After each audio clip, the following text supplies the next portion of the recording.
La Chine déploie son armée alors que Biden se rend en Asie. Une fuite massive révèle les secrets choquants de la police chinoise.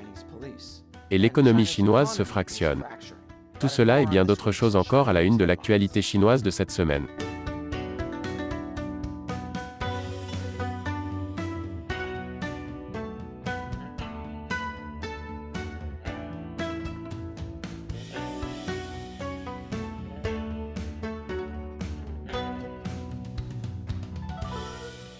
Bienvenue sur Chine non censurée, je suis Matt Neisda, qui remplace aujourd'hui Chris Chappell.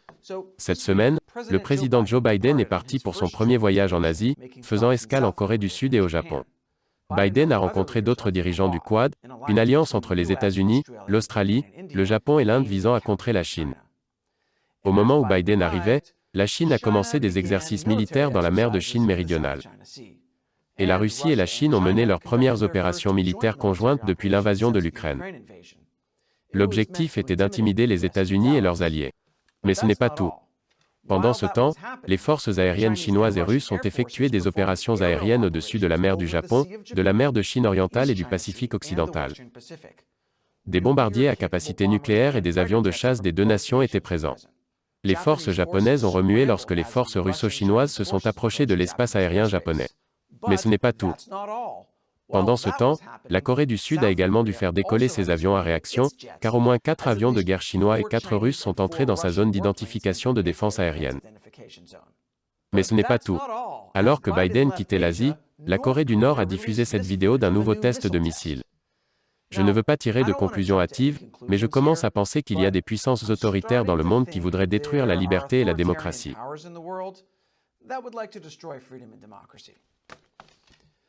En parlant de démocratie, la démocratie dynamique de Taïwan. Elle vit sous la menace constante de l'invasion d'une superpuissance autoritaire. La question de Taïwan a beaucoup été évoquée lors du voyage de Biden en Asie. Non pas que quelqu'un de Taïwan ait été présent. Nous aimons parler de Taïwan dans leur dos. Mais ensuite, Biden a lâché la bombe. Êtes-vous prêt à vous impliquer militairement pour défendre Taïwan si cela devait arriver? Oui, Vous l'êtes? c'est l'engagement que nous avons pris. C'est incroyable, une déclaration claire promettant de défendre Taïwan contre le Parti communiste chinois. Cela brise des décennies de politique américaine sur Taïwan. Ambiguïté stratégique, les USA ne diront pas d'une manière ou d'une autre si nous défendrons Taïwan. Sauf qu'ensuite, ceci est arrivé. Dans une déclaration faite après coup, un officiel de la Maison-Blanche a insisté sur le fait que Biden ne suggérait aucun changement dans la politique américaine existante, et que le président faisait référence à l'engagement pris dans le cadre de la loi sur les relations avec Taïwan, de fournir à Taïwan les moyens militaires de se défendre. Ce n'est pas la première fois que des officiels de la Maison-Blanche tentent de revenir sur les propos de Biden lui-même. Voici le président Biden lors d'un débat public sur CNN en octobre dernier. La Chine vient de tester un missile hypersonique. Que ferez-vous pour les suivre militairement et pouvez-vous promettre de protéger Taïwan? Oui et oui. La Maison-Blanche a rapidement enchaîné avec ceci. Il n'y a pas eu de changement, le président n'a pas annoncé de changement dans notre politique et n'a pas pris la décision de changer notre politique. Il n'y a pas de changement dans notre politique. Puis en novembre, Biden a déclaré « Taïwan est indépendante. Elle prend ses propres décisions. » Mais ce qu'il voulait dire était ceci. Pouvez-vous préciser quelle est la politique parce que vous avez dit aujourd'hui l'indépendance est dans le passé? Oh non, j'ai dit qu'ils devaient décider. Taïwan. Pas nous. Donc clairement, Biden a rompu avec l'ambiguïté stratégique en faveur d'une politique de confusion stratégique. Non, écoutez-moi bien. Donald Trump a constamment fait l'éloge de Xi Jinping, mais il a été le président le plus dur envers la Chine de tous les temps. Et maintenant Biden, après avoir dit pour la 3e fois à présent que les États-Unis s'engageaient à venir à la défense de Taïwan, il semble plus clair que le président penche vers une position américaine plus affirmée, qui diffère de décennies de politique américaine, et ce n'est pas seulement une erreur d'expression. C'est brillant. Trump joue le rôle d'un fou égoïste, et Biden celui d'un vieil homme confus. Le Parti communiste chinois a passé des décennies à étudier les États-Unis, mais on ne peut pas prévoir l'imprévisible. Du moins, c'est ce que j'espère. Au cours de son voyage en Asie, Biden a annoncé un nouveau pacte économique entre 13 pays. Il est conçu pour contrer l'influence de la Chine dans la région. Mais, Taïwan ne fait pas partie de ces 13 nations. Biden a également annoncé qu'il pourrait réduire les tarifs douaniers chinois de l'ère Trump. C'est ça, Monsieur le Président. Laissez-les deviner. Voici quelque chose qui pourrait clarifier les choses. Cette semaine, le secrétaire d'État Anthony Blinken a prononcé un discours exposant la politique chinoise de l'administration Biden. Blinken a commencé fort, critiquant la Chine pour avoir compromis l'ordre international. La Chine est le seul pays qui a à la fois l'intention de remodeler l'ordre international et, de plus en plus, la puissance économique, diplomatique, militaire et technologique pour le faire. Et puis il a sorti la vieille rengaine du « nous devons travailler ensemble ». La Chine fait également partie intégrante de l'économie mondiale et de notre capacité à résoudre des défis allant du climat au Covid. Écoutez, travailler ensemble semble génial. Mais comme ma mère le disait toujours, il faut être deux pour danser le tango. Le Parti communiste chinois ne veut pas travailler avec nous. Il veut nous vaincre. Et l'administration Biden ne semble pas en être consciente. Diplomatiquement parlant. Nous ne cherchons pas un conflit ou une nouvelle guerre froide. Au contraire, nous sommes déterminés à éviter les deux. Bonne chance avec ça. Nous aurons plus d'informations sur la politique chinoise de l'administration Biden dans un prochain épisode. Et tout de suite après la pause, les secrets de la police chinoise dévoilés. Bienvenue à nouveau. Une fuite a révélé des milliers de photos de prisonniers dans les camps de concentration ouïghours en Chine. Oh mon Dieu, toutes ces minorités ethniques en larmes. De bonheur pour leur amour pour le Parti communiste chinois. Vraiment, il n'y a pas de nouvelle Chine sans le Parti communiste. Ça doit être pour ça qu'il y a un principe du tirer pour tuer pour ceux qui essaient de s'échapper. Oui, c'est aussi quelque chose qu'on a découvert dans cette fuite de données. On les appelle les fichiers de la police du Xinjiang. On parle de dizaines de milliers de fichiers provenant de serveurs internes de la police du Xinjiang. Et ils documentent la persécution des Ouïghours qui a eu lieu depuis 2017. Certains de ces documents sont tout simplement insensés. Prenez cette femme. Oui, c'est un garde avec une matraque à côté d'elle. Devinez pourquoi elle a été arrêtée? Parce que son fils a été emprisonné pour 10 ans sur des accusations de terrorisme. Quelles activités terroristes a-t-il commises? Les documents décrivent son fils comme ayant de fortes convictions religieuses parce qu'il ne boit pas d'alcool et ne fume pas. C'est ça, elle est dans un camp de concentration parce que son fils ne boit pas et ne fume pas. La plus jeune détenue avait 15 ans quand elle a été emmenée. La plus âgée était une femme de 73 ans. La source des fichiers prétend les avoir piratés, téléchargés et décryptés depuis un certain nombre de serveurs informatiques de la police au Xinjiang. Ils ont ensuite été transmis au Dr Adrian Zenz, un chercheur de la Fondation commémorative des victimes du communisme basée aux USA. Et voici la meilleure partie. Ces fichiers ont été rendus publics alors que la haute commissaire des droits de l'homme de l'ONU, Michelle Bachelet, est arrivée en Chine en début de semaine. Elle va avoir droit à une visite officielle du Xinjiang. Oui, la visite de propagande. En parlant de propagande, le régime chinois a publié un compte-rendu de la réunion virtuelle de Bachelet avec Xi Jinping. La version chinoise affirme que Bachelet a déclaré admirer les efforts et les réalisations de la Chine en matière d'éradication de la pauvreté, de protection des droits de l'homme et de développement économique et social. Si vous pensez que cela semble louche, même pour l'ONU, vous avez raison. Les Nations Unies affirment que Mme Bachelet n'a pas dit qu'elle admirait les progrès de la Chine en matière de droits de l'homme. Elle ne les a pas non plus critiqués. Et bien sûr, pour protéger Bachelet du Covid, elle est maintenue en circuit fermé, pour limiter strictement les personnes qui ont accès à elle.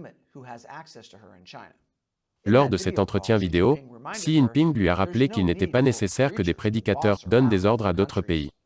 En parlant de ne pas prêcher du tout, à son arrivée en Chine, elle a reçu un exemplaire du dernier best-seller de Xi Jinping sur le respect et la protection des droits de l'homme.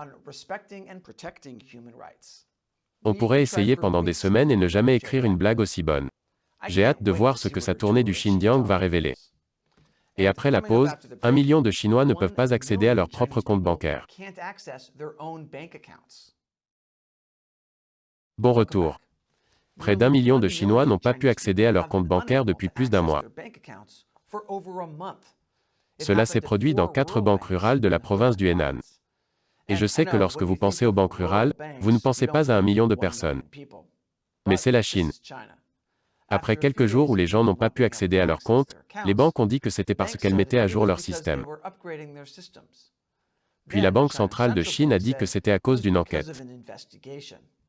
Et comme vous pouvez l'imaginer, les gens ont commencé à s'inquiéter pour leur argent.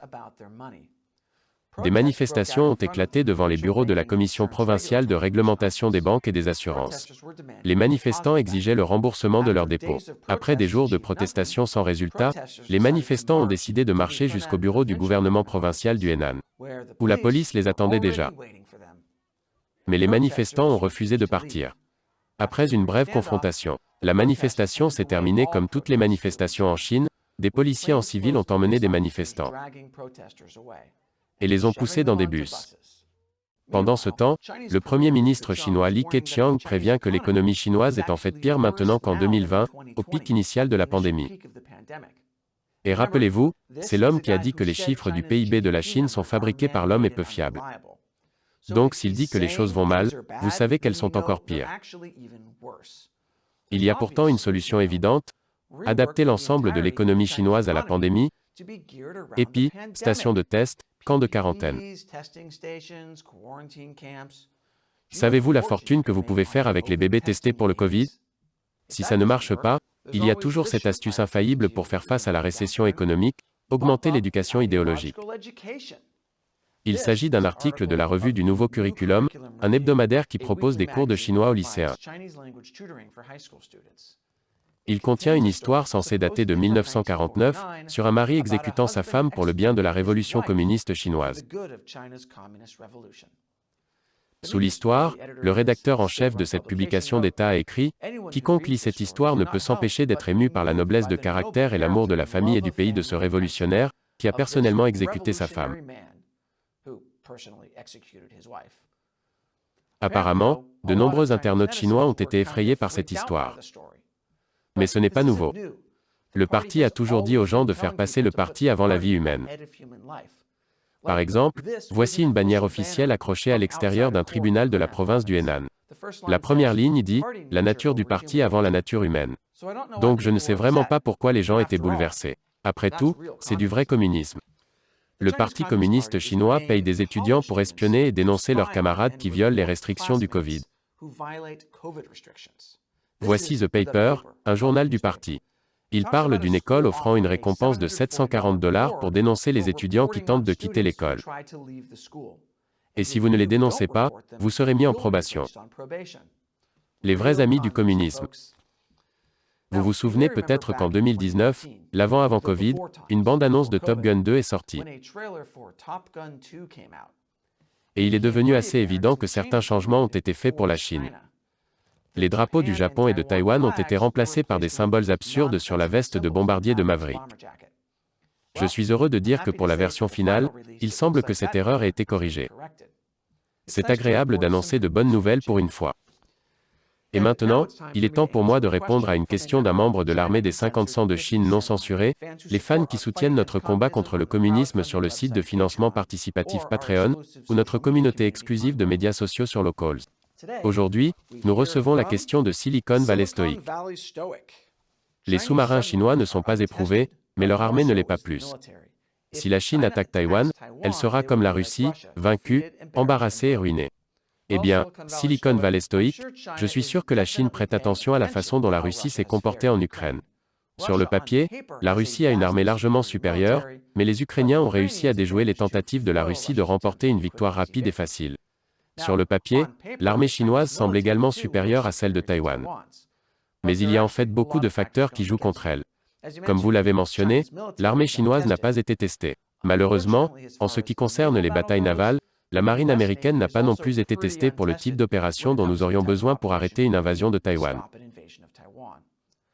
Nous devons donc trouver un équilibre. La victoire de la Chine sur Taïwan est loin d'être inévitable, il n'y a donc aucune raison de se rendre maintenant. Mais l'armée chinoise est aussi une menace qui doit être prise au sérieux. Merci de soutenir l'émission Silicon Valley Stoic. Nous ne pouvons réaliser cette émission que grâce au soutien de téléspectateurs comme vous. Il suffit $1 par épisode sur le site de financement participatif Patreon. Vous aurez droit à des avantages intéressants, notamment la possibilité de me voir, ou Chris, répondre à votre question à la fin d'un épisode. Encore une fois, je suis Matt Naizda. Merci de regarder Chine non censurée.